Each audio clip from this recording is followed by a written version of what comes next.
The Beatles and the Tavistock Institute, welcome. You may have heard me being sceptical in previous vlogs, such as the Vampire Castle, about the theory that the Frankfurt School gave rise to cultural Marxism. In fact, you'll even hear me being very sceptical about the concept of cultural Marxism itself. Well, a related theory to that is that the Tavistock Institute, and in turn the Beatles, are an attempt to undermine Judeo-Christian values. Again, this is linked to the Frankfurt School, and especially through Theodor Adorno, who is claimed wrote the Beatles' hits. And now, you'll know I'm sceptical of the whole thing, but not least as, I'm sceptical of the idea of a Judeo-Christian value system, which seems to me to be just an attempt to undermine the common Abrahamic traditions. In other words, it's an anti-Islamic way of looking at the world.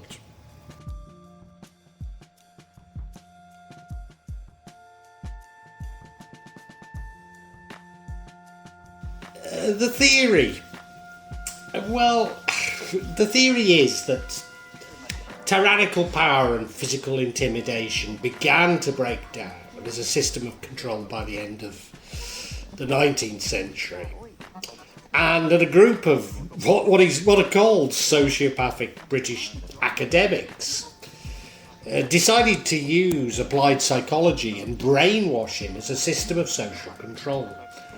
And they came together largely, after the war, 1946, to form the Tavistock Institute. And they slowly infiltrated international organisations to divert them towards their devious plans. And along with members of the Frankfurt School, they were used by the CIA to corrupt the dominant culture.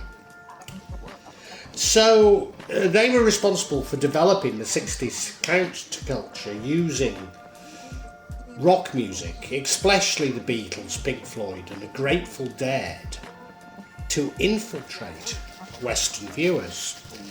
They used LSD as a weapon in mass brainwashing. And just randomly, I just did a search, and I came across this website, Pete D, and came across this lovely quote that sums it all up. The Beatles, Good Boys, Bad Boys, and the Stones, Sympathy for the Devil, were two sides of the same coin that was minted by the Tavistock Institute to introduce a new generation to a new language and a new cultural upbringing around alleged freedoms, to think for yourself and liberties to take drugs and become counterculture. And it was all manufactured. The lyrics of the Beatles, forms, the covers for the Rolling Stones albums, their managers or handlers, were all derived from the Tavistock Institute, as their name is for the control of human behaviour. And of course, related to this is the idea that it was Theodor Adorno from the Frankfurt School who wrote all of the Beatles' music. This serious academic social theorist wrote the Beatles' lyrics, who didn't even like popular music, didn't even like jazz. Overall, this psychological operation has supposedly weakened our morals, meaning that and our controls, making us subservient to those seeking to control us, brainwashing the whole of humanity.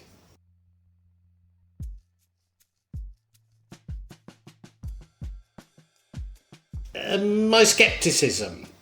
Well, I suppose the main source of this is a book by journalist Daniel Estulin called Tavistock Institute, Social Engineering and the Masses, in which this very theory is outlined. And now, Daniel himself incorporates in this book almost every, and I don't think I can say the word, so sea theory, I hope you understand it, going. But his main interest is in sea theories about the Bilderberg group. Frankly, when you look at the book, I mean, it's completely plagiarised. It's plagiarised from unaccredited sources, including web vlogs. Well, you know, I've just used a web vlog, but I did credit it, and simply cut and paste into the main arguments.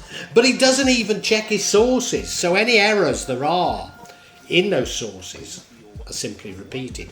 In other words, you know, it's not something you can take seriously at all. He argues that the founders of the Tavistock Institute hold an elitist worldview, attempting to subjugate the working class. In times, they even talk of imposing fascism upon us. And I've seen very similar sort of attacks levelled at the Fabians. The problem is that these accusations are so prolific and they come so quickly that you haven't finished researching and dismantling one and another is thrown at you. Now, some of you may have noticed that this has happened to me recently on this very channel. That suddenly all these sort of sea theories were thrown at me, and I'd keep trying to say, well, hang on, where's the evidence for this? And another one would come, and another one, and you know, you don't have time to disprove them all, you know. And frankly, the whole thing's garbage. I mean, the founders of the Tavistock Institute and Frankfurt School were deeply humanistic, deeply anti-fascist, and sought to improve the position of the working class. Now, when I worked as an academic, I did meet some important members of the Tavistock Institute. Now, I don't want to suggest to you I knew them well, though they'd know me, but I did bump into them. And if they were about subjugating the working class, then they weren't half hiding it well. Also, as somebody who's British, I'm highly sceptical that British rock music was really or British rock music groups were really a part of a counterculture. The truth is that, like many British people, I'm not at all keen on British rock music. And, you know, if you go to Liverpool, you'll find that probably the majority of Liverpudlians aren't at all keen on the Beatles. And I know that comes as a shock to Americans, Australians, and increasingly people across Asia, but it's a fact. No, for me, British rock music was very much a part of the mainstream culture. If there was a counterculture, it began at the Twisted Wheel in Manchester, and I played my own part in it at Wigan Casino. Although I have to admit that however alternative it was, we were hardly challenging the existing world order. Maybe challenging the odd record company, but challenging Mecca dance halls, but that was about it.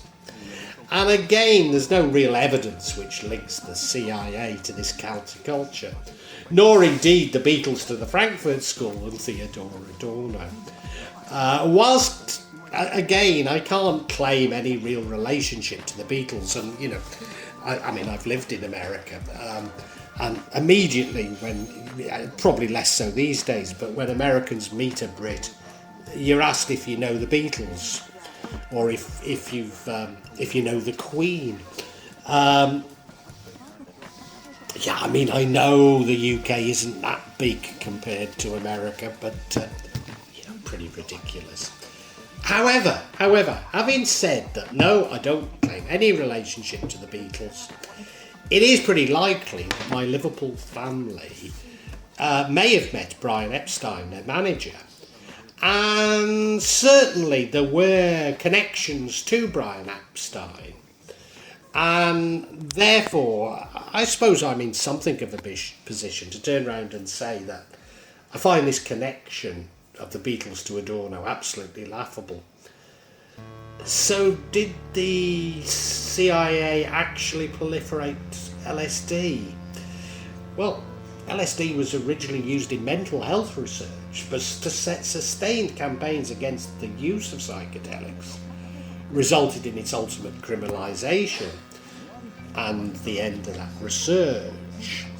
A lot of the evidence comes from the Tavistock's original preoccupation with assisting psychologically damaged soldiers from World War II. But they were trying to assist these poor people, not increase the psychological domination of the world.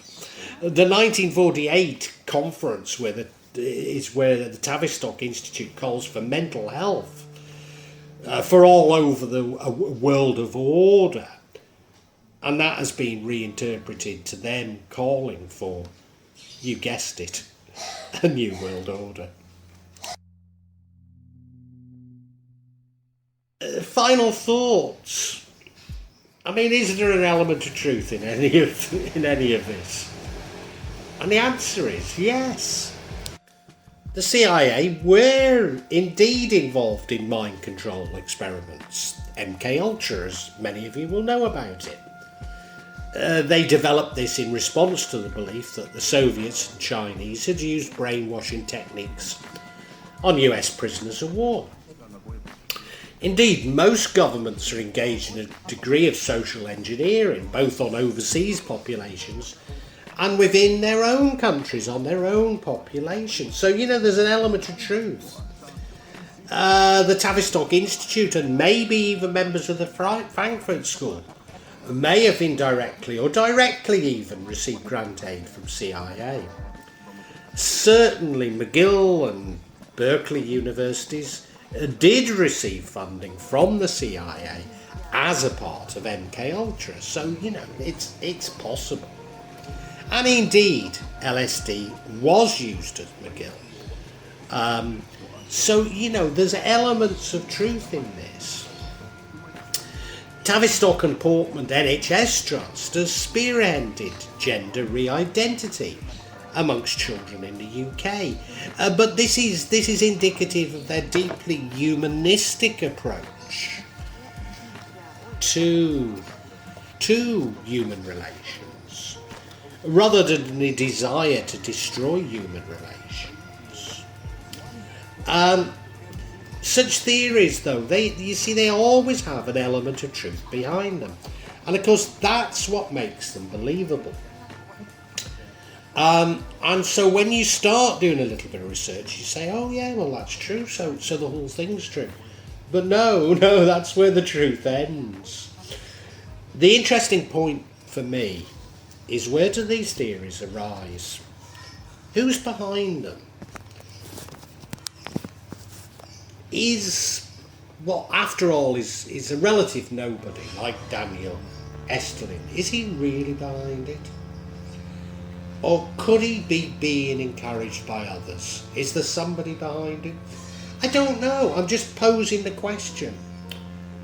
But it seems to me, you ask why, I suppose, is the next question. And how better to hide a real sea than in a sea of sea theories? So, in creating ridiculous sea theories that are readily disproven, as, this Tavistock Institute, the Beatles one is, and ridiculed by people like me, then we reject all sea theories. We reject anything that isn't a part of the official narrative. Could it be that this is actually the much more sinister reason behind their proliferation? Now, I'm not wanting to introduce yet another sea theory. That isn't my aim. All I'm saying is that it seems to me that we're dividing into camps. People who believe there are no seas around, and that all of them are just ridiculous, and the people who believe in them wear tinfoil hats, and those people who believe in most of them. There doesn't seem to be any room for a middle ground. A middle ground which could look dispassionately at them and say, well, maybe that bit's right, or that particular theory is right, and that one isn't. And it's all a part of the destruction of truth that I've talked about before.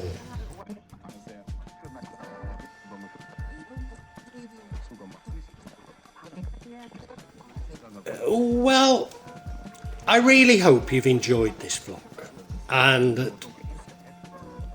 not only got something out of it, but provoked thoughts. I'm not here to push my beliefs, my thoughts on you, only to open up your own thinking, get you thinking about the world and life. When I started The Real Magic of Java, I believed that I'd only release them every month or maybe every 2 months. But now I find myself adding to this subsection once or twice a week. But please subscribe and hit the bell to get notifications for when I add new parts to this subsection. In part, the reason why I'm doing it more often is that the concept has moved from filming rituals and events that took place in Java to me also describing my beliefs and philosophy. And that does come in response to people expressing an interest in it. But of course, me actually seeing rituals and events really doesn't happen so often. What I would say to you is that there's no attempt at subterfuge on my behalf. And when I do experience rituals, I will include them for you to see. And as I say, there's no way I'm trying to mislead you. And if I believe there is subterfuge, if I uncover it, I will point it out to you. I'm trying to be as honest as I can be. Now, please make comments, please ask questions, and I'll try to be as honest and open with you as I can be. Of course, there will be some of you who disagree with me, particularly when I talk in terms of my own beliefs, my own feelings. And, you're welcome to alternative feelings, and we can agree to disagree.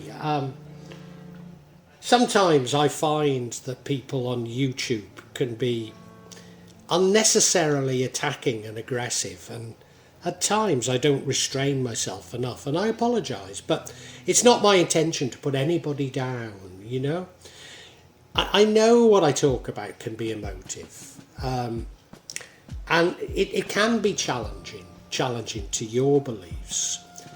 But, I'd love to enter an open discussion, a heartfelt discussion. But unfortunately, I often come across things that are...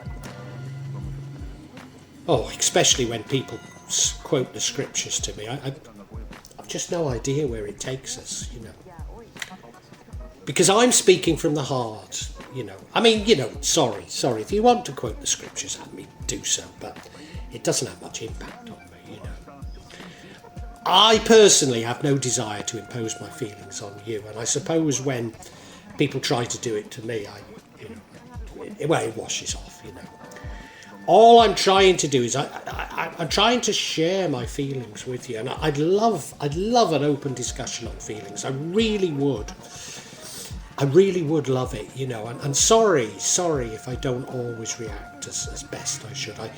I try and cure this in myself, but I think this is part of the sort of narcissism of social media that I talk about so much in this subsection.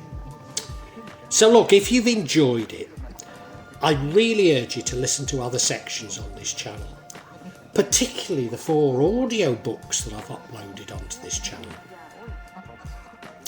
Yes, they are in a novel format, they are novels, but they go into much greater depth of my thoughts and feelings. Now, what I would say to you is these are sequential. So my thoughts and feelings develop as we go through each chapter and each book. So it does begin with 1.1, the Chinese cemetery. But, you know, hey, it's up to you. Feel free to dip in as you wish, as you want. And, you know, really heartfelt thanks for listening to this. And I really want to say a great big thank you, and God bless you.